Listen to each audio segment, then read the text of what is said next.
watching the Pan-African Lifestyle Show with Ashley in Africa. Make sure you follow, you subscribe, you like, and you share this content because now is not the time to sit still. We have to mobilize this community, take action, and do what's in our heart, ultimately getting us all back to the place we desire to be, the continent of Africa. Pan-African Lifestyle. Welcome to the Pan-African Lifestyle Show, where we celebrate the connections between the African continent and the global Black diaspora. Today, we're joined by a powerhouse visionary, Ashley Cleveland. She is an award-winning storyteller, entrepreneur, and founder of Afrika Investors Academy. Ashley, thank you for joining us on the Pan-African Lifestyle Show. So Ashley, to get started, you built a platform that's helping the global Black community see Africa through a different lens, not just a place of heritage, but as a powerful destination for investment, travel, and transformation. What is the Afrika Investors Academy, and what inspired you to launch it? Wow, thank you so much, Marcia. The Afrika Investors Academy is a global community of entrepreneurs and investors that are scaling their businesses to the African continent. Some people are currently living in various African countries, and some people are making their way strategically. I was inspired to create the community because I was seeing a lot of people in the diaspora come and go. People were coming, with inspiration. They were activated. They were ready to retreat from environments that weren't serving them, but they didn't have the right access to information. They weren't strategically planning their finances. They weren't speaking to the right people. They didn't have the legal frameworks to protect their businesses, themselves, and their families. And so people were going back. And so I saw a gap in the space that allowed me to essentially launch the community. I worked with advisors, I worked with attorneys, some people that didn't work out, some people that worked out fantastic. And when I started referring them on, I felt comfortable to say, hey, let's create a community where we can meet bi-weekly.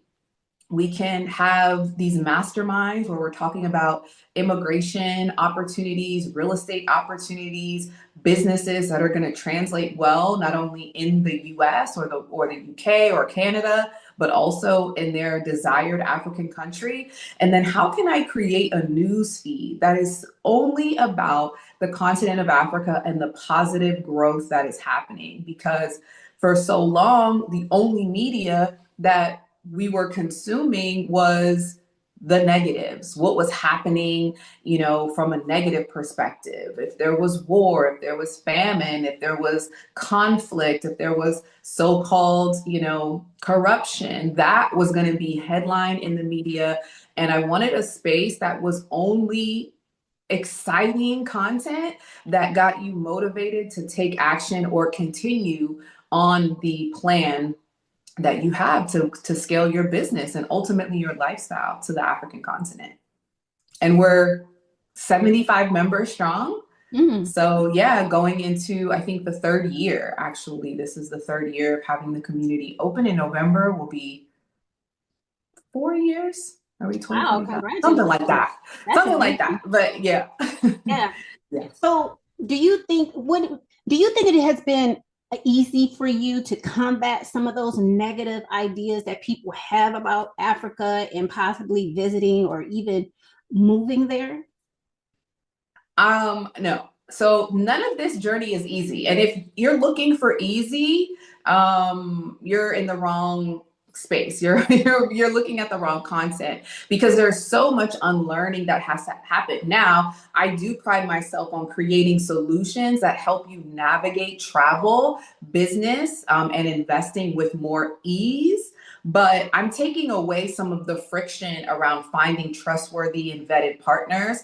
I'm adding a level of strategic planning because that's my background, economics and strategy. And so I basically took my skill set to say, okay, what do I see people struggling with the most? And how do I create a process that eliminates some of the things that most people run into, losing time and losing money.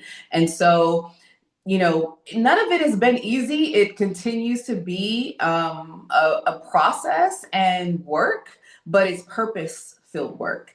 And so it's just like, when mothers, we are, holding and carrying our babies and we have these labor pains and we go through labor and even the uprearing of children. It's a process and it's not easy, but it's purposeful. And I will say that if I had to build something anywhere, it is so much more purposefully driven. And because of that purpose, there is an abundance of ease that surrounds me in the process of building the thing.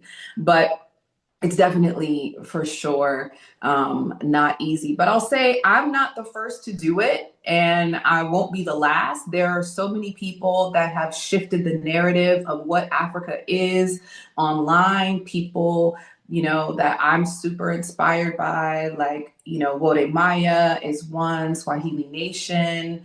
There's so many folks, but that have really put Africa on their back and said, hey, like, the opportunity to unify us through content is now.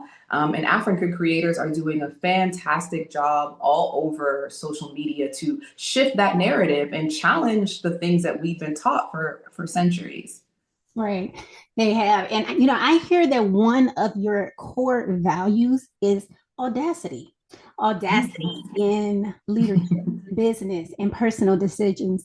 How does that mindset shape the way that Black people around the world are beginning to reconnect with Africa, particularly in countries like South Africa and Tanzania? That's a great question. I think you have to have the audacity to pursue whatever it is you desire to pursue in this season, right? Everything is telling you what to do. Your phones, your computers, your news feed. There's a perspective from every angle giving you their advice and their opinion on what your life should look like. And for me, audacity came into play as a value because for so long I checked all of the boxes. I graduated with a 4.5 GPA in high school, then went on to university, a predominantly white institution, got masters, got additional certifications, had all of the dream jobs. But I got to a place where I still wasn't full and life didn't feel purposeful. I honestly felt hopeless at a time. So I realized, okay, I'm checking all of these boxes that society, family, people that I care about and that care about me are happy to see me doing, but I'm not feeling good about it. And so what I realized was I needed to check in with the values that I truly had and measure up my values to my bank account, my values to my calendar. So how was I actually living out the values that I said I had? And I realized that I wasn't. And so audacity for me came in when I decided I was going to do something that I never thought I could do, which was live abroad with young children. And then that turned into living abroad on the continent of Africa, where everybody thought I was crazy. But when I experienced the life that was in alignment with my values, and I figured, you know what, so many other people desire this too. I'm going to have the audacity to share it. I think audacity has just been a thread throughout this journey, and it continues to be as I continue to see the promise and the opportunity that exists on the continent, despite what the world is saying. Or I continue to see how families are repaired because they move into societies and environments where family and marriage and children are valued. And I continue to see people healed from their chronic illnesses that they have in the West because they're working 60 hours a week or eating food that isn't healthy for them. Now they're eating natural organic foods and it's not breaking breaking their bank because it's what grows from the natural ground here. I've seen so many transformations happen that I can't help but have the audacity to share and continue to share and continue to build. Because at this point, there's a whole bunch of other outside forces that are coming to hold me up, prayers, people on the internet that are like, I'm inspired by the work that you're doing. And so, I have to keep going. And so that's how it looks. And I think for anybody that has a desire to make that move, the same value has to apply to you. You're going to have to push through the challenges because they are absolutely going to come. You're going to have to push through the naysayers, and you're going to have to push through the grief that also comes with realizing that the life that you really, really thought you were going to obtain in your home country, or maybe in the country where everyone told you you should be, isn't really what it looks like, but it can be so, so, so much more than you could ever have imagined. And that goes back to what you just mentioned, being in alignment. How has being in alignment helped you in this process? Because you mentioned a few key things there that I think that you can speak to wonderfully. Mm, how is, whew, listen, if you don't have something guiding you, a spiritual center, a spiritual practice, a God, whoever, whatever you are grounded in, um, that can shift everything. It can cause deep, deep, deep introspection, depression. I've seen even people grief, regret, what is it? Survivor's remorse, right? So alignment for me looks like, what do I value? What do I say I value? And how am I committing my time and my resources, my money to that value?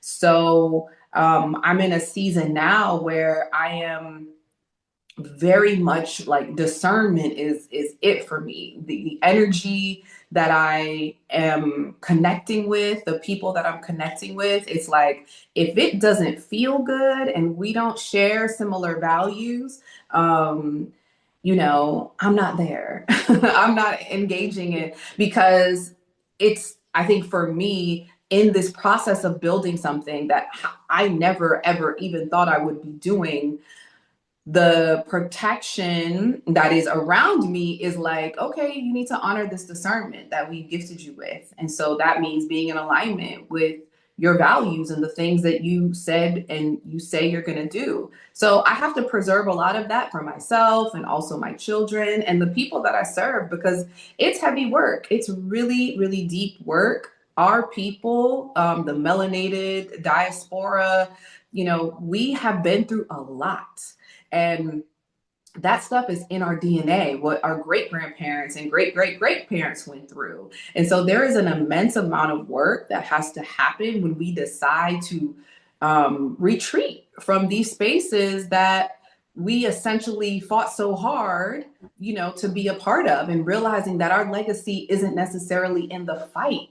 Our legacy is in the release, and our legacy is in the returning and remembering of really truly what we are meant to do on this earth, which is live and be abundant beings. So the alignment is key. I mean, it's not perfect. I have my days for sure, but I've done a lot of work and surrounded myself with a lot of people that pour into me, that can hold, that light, that aren't afraid of it, that, support it, that equally have, a lot of light as well. And so that's how it's been. That's how it's worked out for me. Yeah, and kudos to you because even with what you're saying, releasing, letting go, surrendering, that's very challenging for a lot of people. And just hearing you say that, I'm sure it's going to hit home to a lot of people because they're probably wanting to do it and they don't have the answers or what direction. And so the work that you're doing is very useful in that way. Yeah, I mean, I just had to I continue to do it. And I'm not saying I'm perfect because I'm Right. continuously tested. Even with my oldest daughter, she's 14. And so there's a level of release, of control that is happening just there in my life. So it's an ongoing process. And, I just say it's something that is ongoing and it's continuous. But this journey has made it also visible in just how things will unfold when you do surrender and you release to a state that allows you to really remember what your abundance looks like. And so, Africa Investors Academy highlights Africa's luxury and booming sectors. In your opinion, what are some of the most overlooked or undervalued investment opportunities on the continent right now? Mm, so good. So I'd say overlooked. This one is really interesting because this is something that I'm getting into, but really low maintenance crops. So people think agriculture and they think, oh, you got to be out there all day, you got to have harvest season. Some of the most wealthy families that I've met literally have timber farms, Ooh. bamboo farms, like where they're coconut farms. Um, where the crops are just growing and they're growing for years. And it's like, okay, we plant this when you're 3 years old. So by the time you're in your 20s, you've got, money to do whatever. You've got millions. Right. And then you do the same thing for your children. So that's something that's low maintenance agriculture that ultimately can lead into agro processing. Of course, timber is what homes in the US are built with. They don't build those things like they build houses with cement Mhm. here on the continent, but timber, it's used for different paper materials. So tons of things can come from timber and bamboo. But also, entrepreneurs, like the continent of Africa is so ripe with opportunity. Some people would call challenges, a lot of challenges that are in different countries. And so these folks that are closest to the problem are the ones creating the biggest and the best solutions, but they're under capitalized, right? And don't necessarily have access to that. So I think that it's something that we're starting to see and we're starting to pick up because we bring investors to the table to diversify their real estate and financial investments. And then, founders know that we've got investors that are looking at opportunities. So we're actually creating a process called the Africa Capital Access Program where African founders can get in front of us to share their business, not idea. They've got to be creating some type of revenue, having users or having some type of proof of concept. And then we help them to get investor ready. So some people, may have worked in their jobs and their careers in the West for 20 years, 30 years. They may not be excited about becoming entrepreneurial. Well, instead of, investing in a startup for themselves, they can essentially get invested with founders that are actually solving really, really big problems with a huge potential of upside and, you know, are doing purposeful, impactful work. Wow, that's amazing. And not only are you taking your hand in helping investors like in a startup capacity, you also help people explore African citizenship and cross-continental mobility.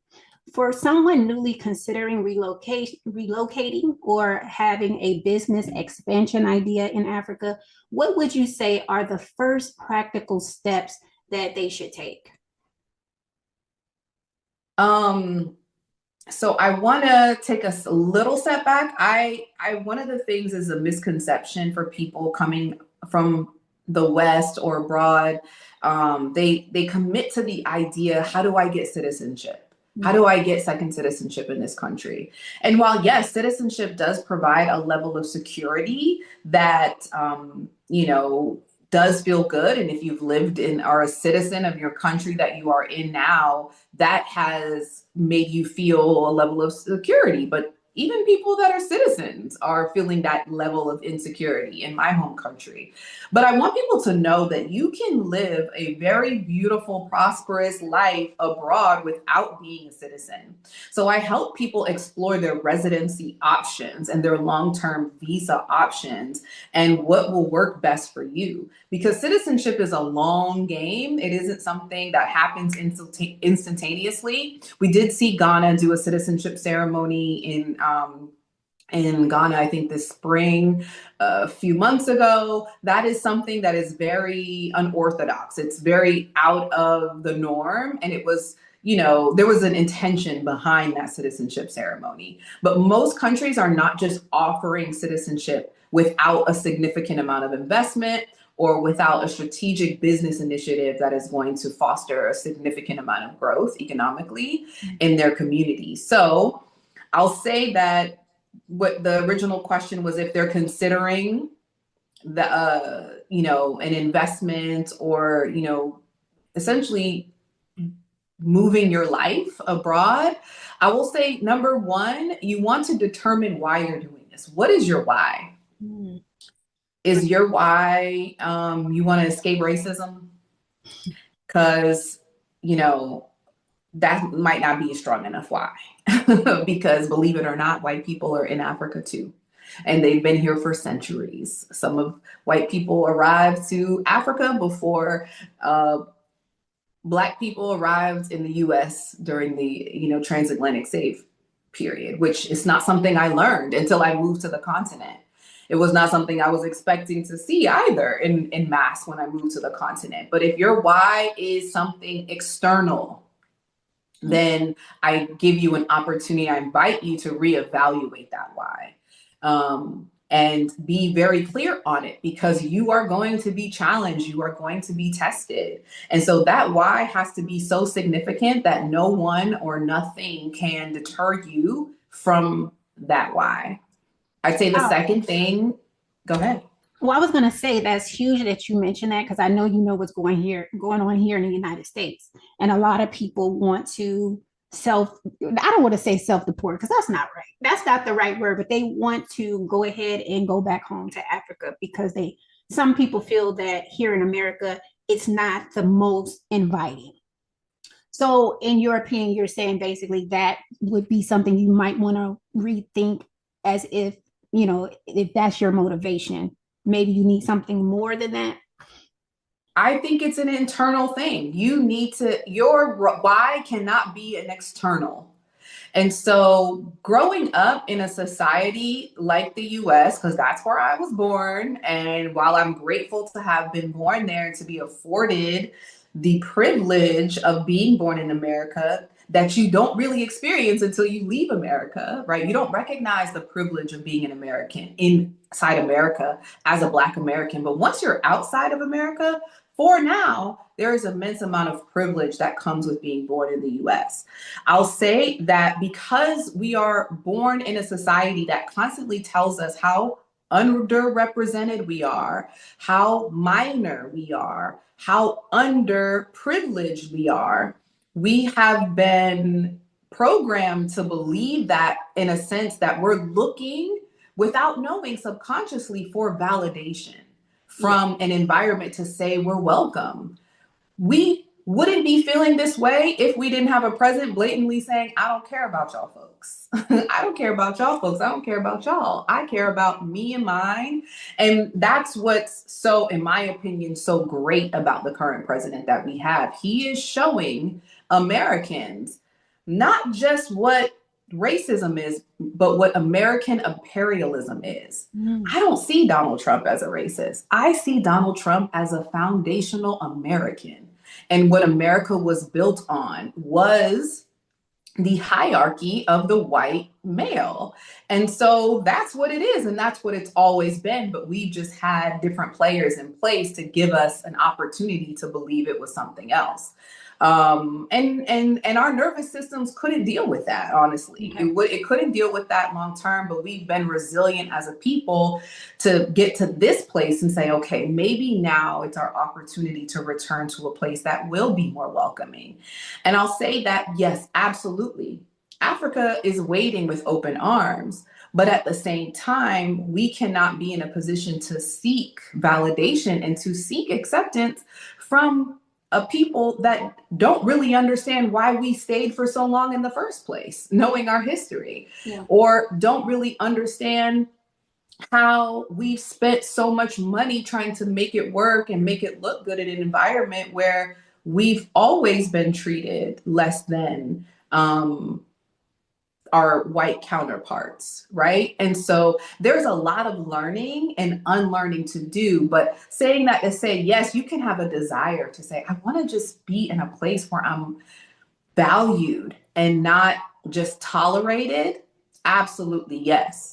But when that place that you go makes you not feel valued because you had a type of altercation or a misunderstanding that might have been cultural, what are you going to do then? Are you going to return back? So what I'm saying is it can't be external. It needs to be internal. What would an And it needs to example of be an something. internal look like? Just for the people who can't quite grasp it, because we do get Yeah. external, but what would one example of internal reason be? Okay. So I'll give you my personal story. My personal story was at the time when I made the decision to move abroad, had been diagnosed with anxiety and high functioning depression. And my therapist told me, my psychiatrist told me, you know, despite what was happening at the time, police brutality was at an all-time high. We had just experienced the, assassination of Breonna Taylor and George Floyd. There was a lot of things happening politically and socially. And I was anxious. I didn't want to leave the house. There were, shootings happening in malls and grocery stores. Like there was a lot going on. And so my psychiatrist told me, you are going to have to radically accept that this is what it is. You need to radically accept that and take this medicine and I'll see you next week. No.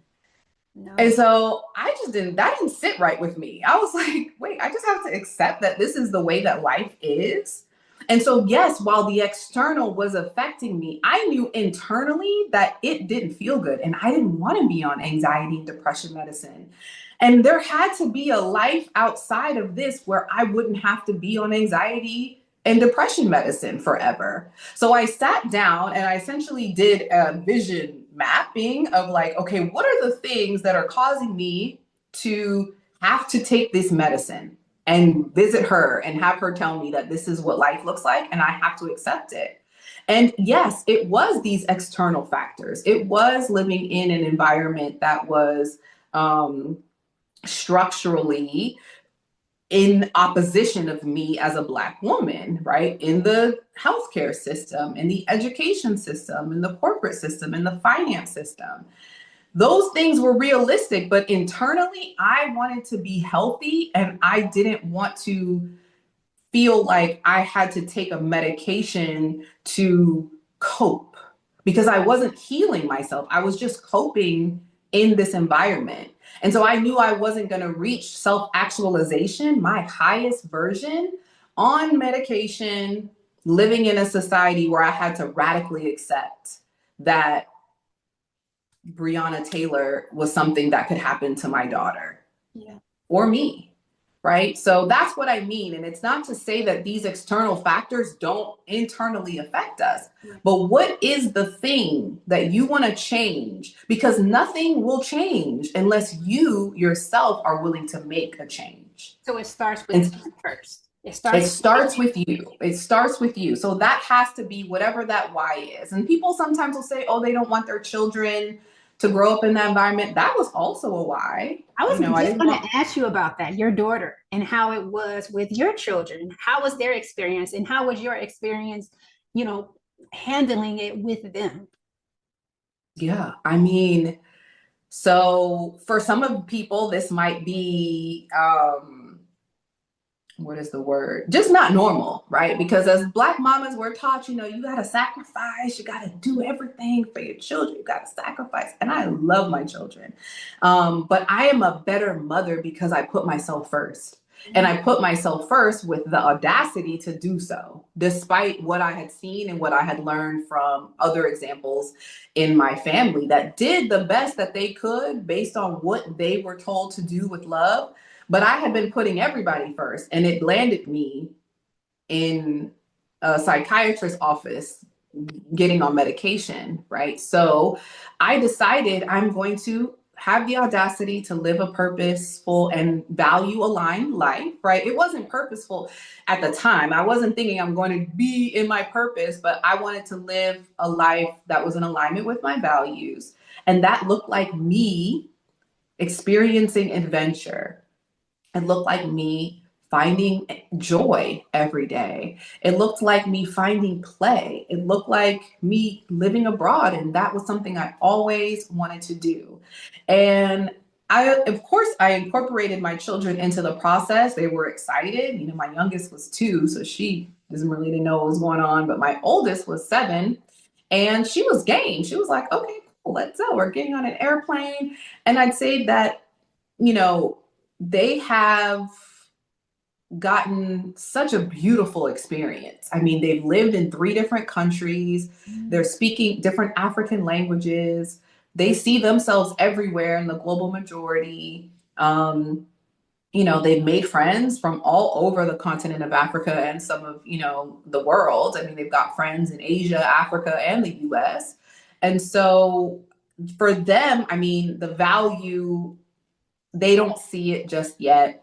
But even I see it in just the different things that are shifting from a familial dynamic, right? Growing up and just kind of working what I was used to work 60 hours a week, I would see them, you know, 10, 15 hours a week. And I see my children 10, 15 hours a day now. You know, I'm spending a lot of time with them. They get to have a better mom. And so they're better children, and they can be children here. They can go outside and play. They can walk to places with their friends. And I don't have to be worried about, you know, the worst case scenario. So they really get to be children here in an environment where children are valued and they're appreciated. They're not told to be quiet and told, you know, can't come to the wedding or the cookout. Children are welcome everywhere in this society. And so I think the benefit is just that they get to be in their fullness in every possible way. And they get to see their mom doing the same thing. I love that. I know you just talked to the hearts of a lot of Americans because that's such a thing of the past. You know, just being able to spend that quality time with your family, you know, and then the children being able to go outside and you not have to worry. That's a dream to a lot of people. And I think that just hearing that is a great motivation for a lot of people to look more into making Yeah. making the trip. Yeah, and it's a reality. So when you even say it's a thing of the past, no, it's the present. It's just the environment that you're in doesn't allow it. And so it makes it seem like it's something that's impossible and only took place in the past, but no, it absolutely is happening today in many societies where children are outside playing, walking for miles, kids 4 or 5 years old walking to school with their friends. So it's definitely still something that's available to parents. If that's the type of childhood you want to give to your children, it's available, but it does take a sacrifice to say, I'm going to put myself in a society and an environment that's conducive to that. Yeah. You're such an outstanding speaker and storyteller. How can powerful storytelling reshape the global Black imagination about Africa? Mm. Wow. Well, I will say thank you so much. I need to receive that and sit with that. I've gotten better through this journey of sharing my journey on Instagram and YouTube. You know, going back to the remembering, this was how our history was told. We didn't necessarily do the things that we're doing now. Like there wasn't a lot of literature, right? But we would sit down and tell and hear stories from our elders. So storytelling is it's innately who we are. But we've just been nurtured to fear public speaking or feel public scrutiny because we were looking for validation. Even when I started this experience and sharing, I was looking for the validation of my family to believe me that Africa was beautiful and that I had a beautiful experience. But they didn't necessarily see it that way. Not all of them. That is, some of my family for sure is super supportive. But what ended up happening was I was attracting people from the diaspora. And in this sense, when I say diaspora, I mean African continental born people that migrated abroad, that migrated to Brussels, that migrated to Germany, that migrated to Canada, that migrated to Singapore, and migrated to Australia from Rwanda, from Burkina Faso, from Tanzania, from Kenya, from Ghana, from South Africa. And they started to be like, wow, like, you're making me remember, or you're making me yearn again for the place that I grew up in or that I left as a child that I thought I would never return to because there was conflict when I left or my parents left. There was a, war happening. And so storytelling is so powerful because someone is waiting to hear from you. Like everyone has a story to tell. I never thought I would be sharing my story on YouTube. Are you kidding? Like, never would have thought 5 years ago. Never. I always was behind the camera, helping other people do that thing. But I've seen the transformation that it's had in my life, right? It's helped me to become a better speaker. It's helped me to learn how to communicate better. It's helped me connect with people in ways that I would have never connected with people. And so everyone has this gift within them, but it has to be nurtured for sure. But it can literally transform lives, transform nations. I am proof of that. I never thought I would be doing this thing, but I've helped hundreds of families migrate, travel, start their businesses that I know of, that I've worked with personally, and thousands more that I never even spoke to, that I run into in the airport, I run into at hair salons, I run into the grocery store, and I see someone that's visiting or on their discovery trip from France with their family, and it's because they watched a couple of videos of me sharing my story. And so that is powerful. And you also, for anybody out there that has something to share, someone is waiting to hear from you. And so do them, if not yourself, the favor of stop hiding, right? And share that story to inspire and change at least one person's life. Yeah, that was beautiful.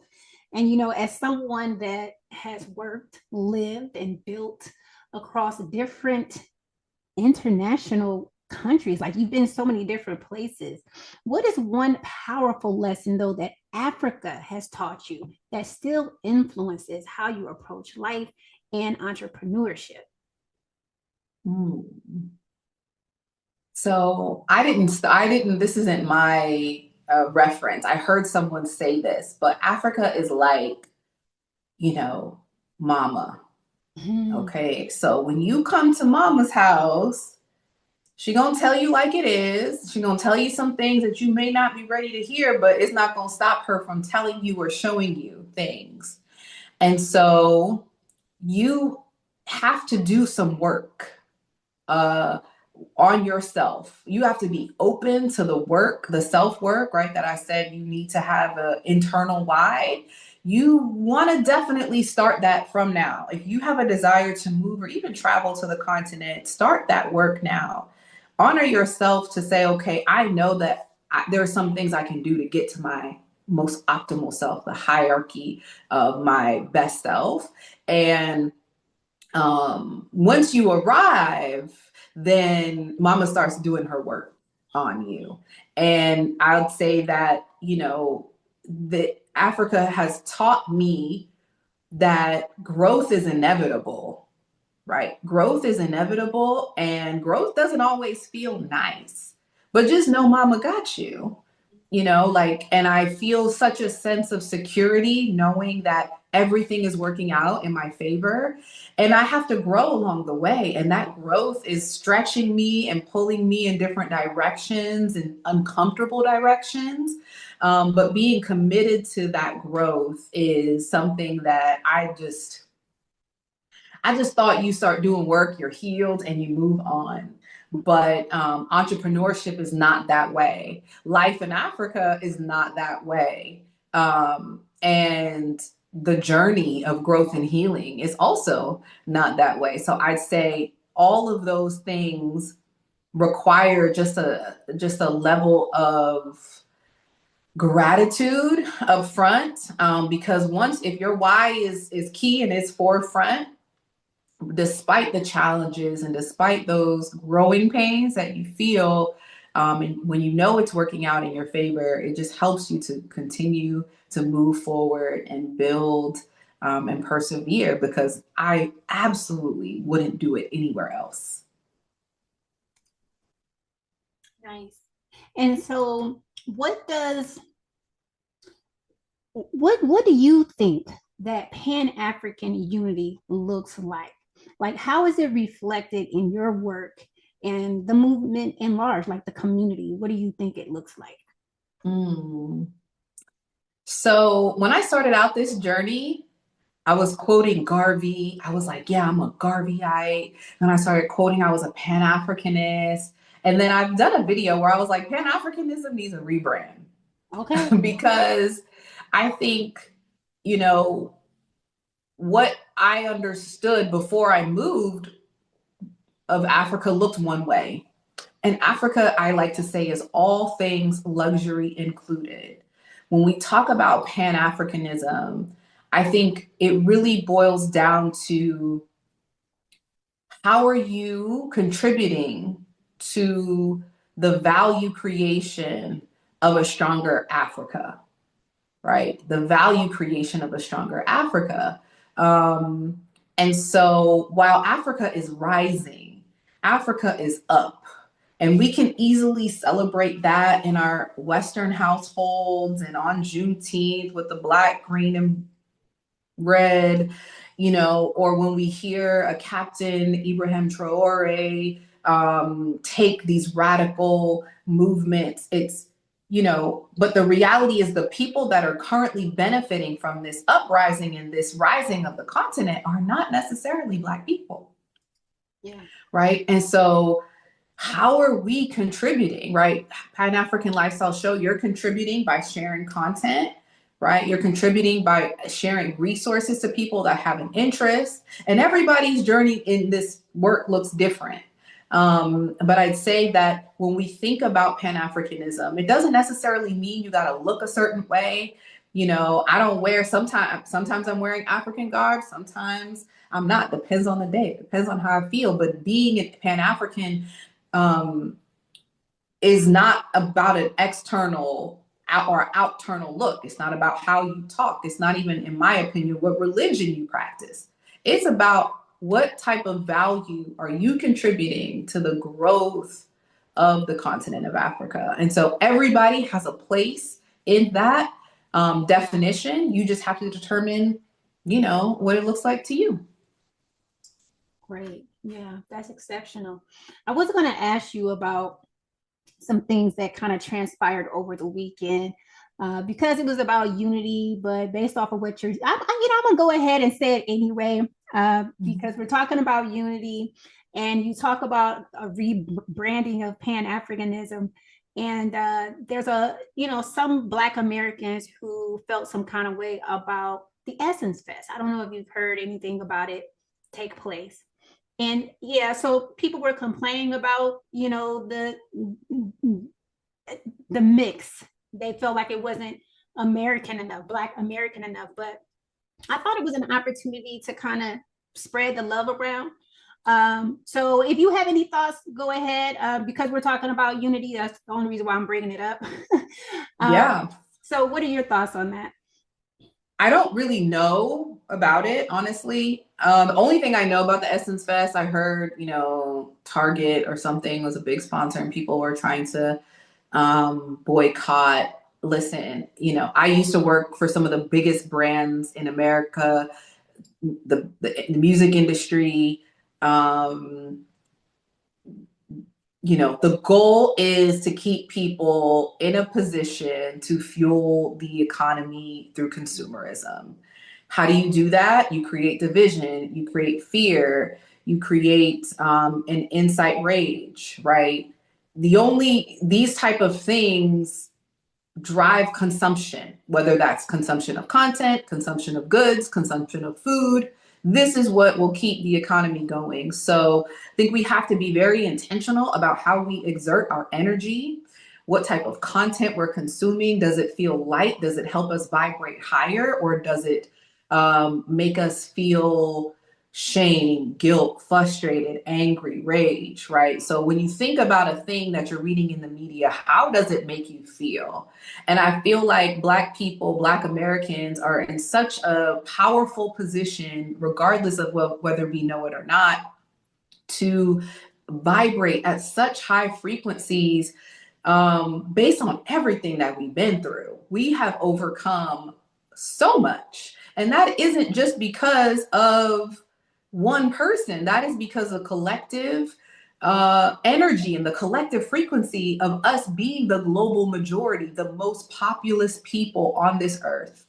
And so I'd say this, when it comes to media and it comes to look at the intention of said thing.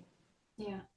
I think I tried to watch yesterday. I didn't really I couldn't watch it, but What's a that? Tyler Perry movie, Oh, whatever, foolishness, because uh-huh. it might make you laugh, but really, like at a higher, deeper level, think about the thing that you're consuming and where does it make you feel? Where does it take you? Does it take you up? Does it excite you? Does it give you joy? Are you exhilarated? Or does it make you angry? Does it make you sad? Does it make you frustrated? Does it break your heart? That is how you determine the type of things you need to let into your environment, into your space. That's where the alignment comes in, right? Mm-hmm. Because we're meant to vibrate at higher levels. And if you decide that this journey is something you want to partake on, you need to be in the most alignment ever, because these type of distractions, and that's basically what I would call it. I'd say it's just a distraction. Division is a distraction. And so, what advice would you give the next generation of African creatives, leaders, and entrepreneurs who want to be a part of building Africa into the 22nd century global powerhouse? Yeah. Wow. I personally don't feel like I need to give African creators, African entrepreneurs any advice, because I recognize that I come from a different level of privilege that many of them didn't have access to. Mm. And so that looked like 24-hour electricity, if the light bills got paid, or at least 24-hour access to food, running water, an opportunity to be bussed out of my time zone or my location to go to school. The African creators, the African entrepreneurs are so innovative, so creative. Some of that just comes from living and growing up on their land, having access to their land, their native language, their native culture, their religion, right? Their spiritual practices, their spiritual environments. There is a different level of power that this next generation has. And I only see growth. I only see the most powerful continent in the 22nd century because of the young African leaders and African entrepreneurs and African creators. And so I don't think they need anything other than prayer, other than encouragement, other than support, other than a level of resilience, and of course, capital. So, continue to build, continue to lead, keep going. You have everything you absolutely could need to be as powerful as you already are. And so many people are celebrating you in advance for all of the work that you have done, that you will continue to do. And the world is waiting. Yes, the world is yours. Yeah, shout out to Nas. The world is yours. The world is yours. So we have come to the end of the show. And with that, please share in your own words. How do you define the African dream? Wow. The African dream is beautiful. It's freedom, it's ease, it's a relentless pursuit of joy. It is um, moving closer to yourself, or in South Africa, they say, bring yourself close to yourself or bring yourself towards yourself when you're out of line, all right? But bringing yourself closer to yourself in times of need, in times of curiosity, or in times of, fear or anything that feels uncomfortable. And having the space to do so, having the environment to do so, the time, freedom to do so. It is, being able to look at mountains and oceans and waterfalls and natural reserves and enjoying, you know, the most beautiful fruits and vegetables that have ever been created in the world. The African dream is abundance and it surrounds us everywhere, every day. And yeah, I'm grateful to have some of that in my life today. And I think if everyone could just experience the African dream, I think that they will understand and recognize why the American dream was never really for us in the first place. Absolutely. And I just want to thank you so much for taking the time to just share your world, share what you're doing, the things that you're a part of, just your thoughts, your experience.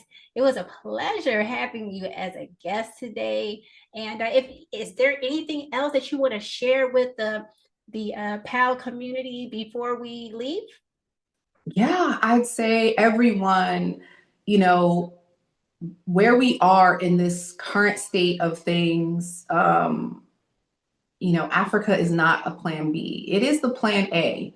And it has been, I believe, our plan A as long as we roam this earth. And so if you are considering your options, right now is absolutely the time, with legislation changing, with technology changing, with geopolitics and economic shifts changing.